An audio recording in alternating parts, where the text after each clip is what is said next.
Selamat malam. Biarlah kita bersyukur untuk kesempatan yang Tuhan berikan kepada kita saat ini. Nah, pada malam hari di sana dan di sini pagi, saya akan sharing firman Tuhan tentang bacaan yang diambil dari Yohanes 14.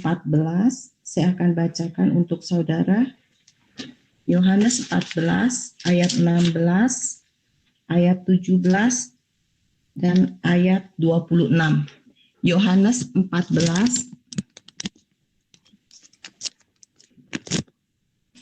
ayat 16.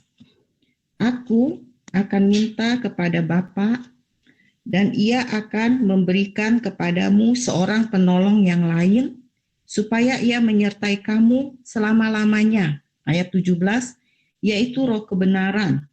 Dunia tidak dapat menerima Dia sebab dunia tidak melihat Dia dan tidak mengenal Dia, tetapi kamu mengenal Dia sebab Ia menyertai kamu dan akan tinggal di dalam kamu dan akan diam di dalam kamu.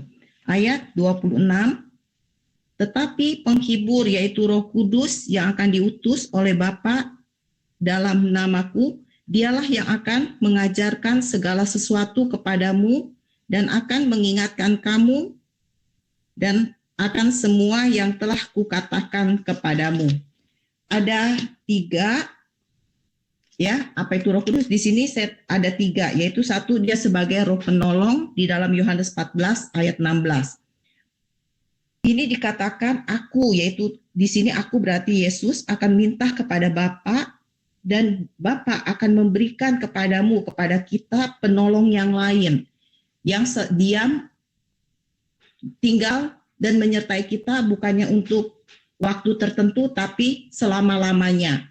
Ini berarti penolong yang lain. Kalau penolong itu berarti seseorang yang dipanggil untuk menolong, seseorang yang berjalan bersama kita, seorang pribadi yang memberi penolong, pembimbing, penuntun, dan yang akan menghibur serta memberi pembelaan, kekuatan, nasihat kepada kita. Kenapa kita perlu Roh penolong ini? Karena iblis itu sering mendakwah kita. Dia selalu membeberkan, nih kamu nih punya dosa loh, dosa kecil, Pak. Ya, memang kita mengenal Tuhan pada waktu dewasa atau remaja, tapi kita punya masa lalu yang buruk. Nah, dan iblis ini sering mendakwah kita sehingga di dalam hati kita ada rasa guilty feeling, ya, rasa bersalah. Aduh Tuhan, benar aku punya dosa masa-masa lalu.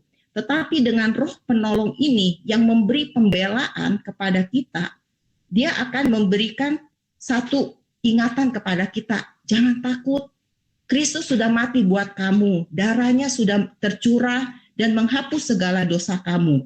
Maka ketika iblis terus-menerus menekan kita, memberi intimidasi kepada kita, Roh Kudus itu sebagai Roh penolong, dia memberi pembelaan kepada kita. Nah, itu yang pertama. Yang kedua, Roh Kudus itu sebagai Roh kebenaran. Kalau kita mau dipimpin oleh Roh Kudus sebagai Roh kebenaran, maka pengajarannya benar dan tidak ada dusta. Kenapa?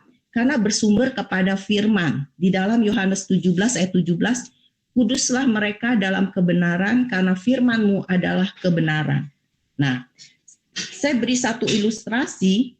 Seorang pendeta diundang oleh sepasang suami istri di jemaatnya untuk makan malam di rumahnya. Ketika selesai makan malam, pendeta itu mengucapkan terima kasih dan pulang.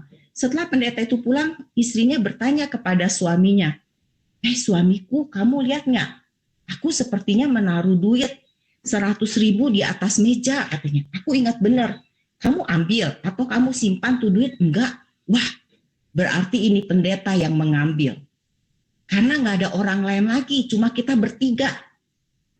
Oke, kalau begitu, kita akan putuskan untuk tidak ke gereja selama 2 bulan. Kita marah. Nah, seringkali kita seperti ini. Marah kepada pribadi seseorang, Tuhan yang kita musuhi, ya. Kemudian setelah lewat 2 bulan, ini suami istri ini dengan tidak sengaja ketemu sama pendeta di suatu tempat.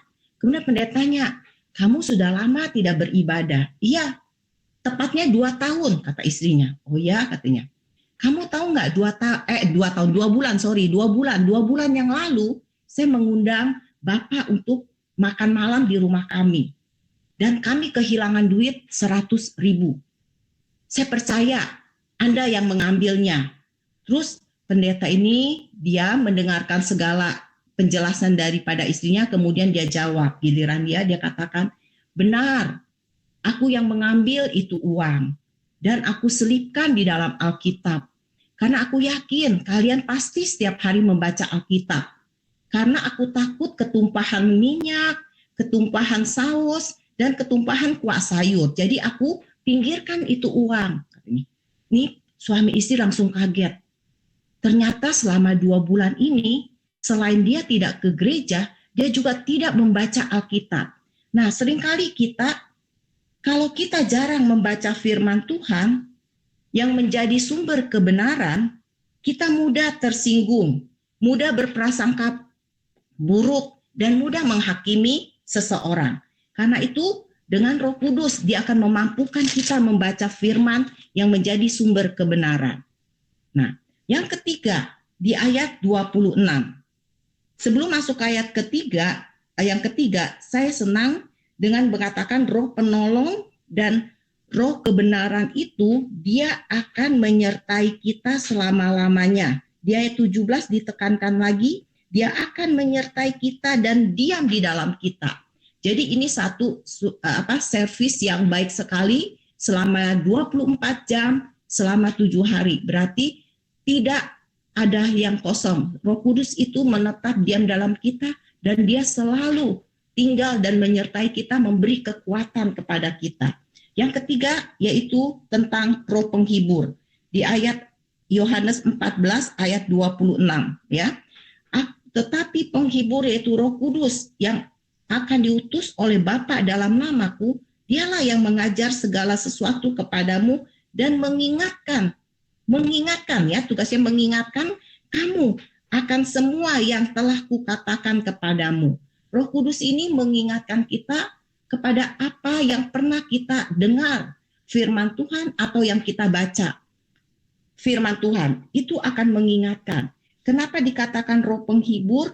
Karena kita tahu kita butuh penghibur. Saudara, ketika kita terpuruk, ketika iman kita sedang down, ya, apa yang terjadi? Hal ini pernah saya alami ketika benar-benar saya merasa tidak ada bantuan ketika pas kita sampai di sini ya, kita bingung apa harus kita lakukan. Langsung saya ingat akan firman Tuhan.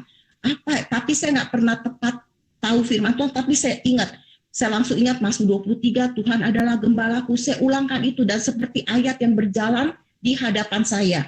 Kemudian saya ingat lagi segala perkara dapat kutanggung di dalam Dia yang memberi kekuatan kepadaku. Rupanya ini pekerjaan Roh Kudus. Dia mengingatkan kita, mengingatkan kepada apa yang telah kukatakan berarti firman Tuhan yang sudah kita baca atau firman Tuhan yang kita dengar dari setiap ibadah yang kita hadiri. Kemudian kita tahu sekarang bahwa Allah turut bekerja. Jadi semua firman itu saya ingat kembali. Nah, inilah roh penghibur yang memberi penghiburan kepada kita. Apalagi di masa pandemik ini. Seolah-olah kita lihat kapan akan berakhir. Saya yang sudah disuntik atau saya yang sudah divaksin pun bakal bisa kena. Apalagi saya yang belum divaksin. Orang yang kena dan sembuh pun ada rasa ketakutan, takut kena long COVID atau COVID yang menetap lama di dalam tubuhnya.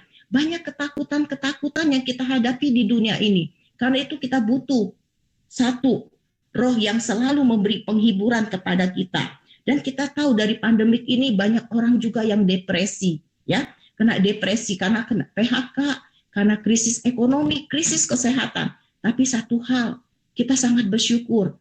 Tuhan sudah tahu akan keadaan dunia ini. Karena itu dia bilang, aku yang minta kepada Bapa memberikan penghibur kepada kamu. Nah, biarlah renungan, sharing pada malam hari ini akan mengingatkan kita bahwa Allah Yesus tidak pernah meninggalkan kita sendiri. Dia selalu mendampingi kita dalam bentuk Roh Kudus sebagai roh penolong, sebagai roh kebenaran, dan sebagai roh penghibur. Dan sebagai ayat yang terakhir yang selalu menjadi ingatan untuk saya dan untuk saudara yang akan saya bagikan di dalam Galatia 3 ayat 3.